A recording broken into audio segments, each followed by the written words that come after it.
প্রশ্ন হলো, নবুয়তের পূর্বে রাসূল আকরাম সাল্লাল্লাহু আলাইহি সাল্লাম কোন ধর্ম পালন করতেন? গুরুত্বপূর্ণ প্রশ্ন। নবুয়তের পূর্বে আমাদের প্রিয় নবী সাল্লাল্লাহু আলাইহি সাল্লামের ধর্ম কি ছিল? যদি বলেন যে কোন ধর্মে অনুসরণ করতেন না, তাহলে নাউজুবিল্লাহ, উনি কি ধর্মহীন ছিলেন নাকি?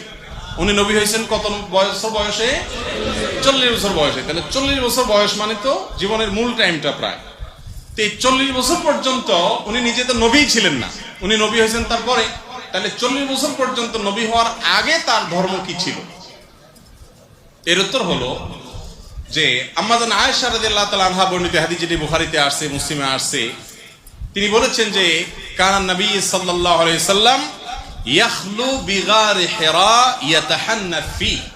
নবী সাল্লাল্লাহু আলাইহি সাল্লাম নবী হওয়ার আগে হেরা গুহায় গিয়ে ইবাদত বন্দেগী করতেন। ইয়াতাহান্নাফ এর তরজমা ইবনে হাজার আসকালানি অনেকে বলেছেন ইয়াতাহান্নাফ,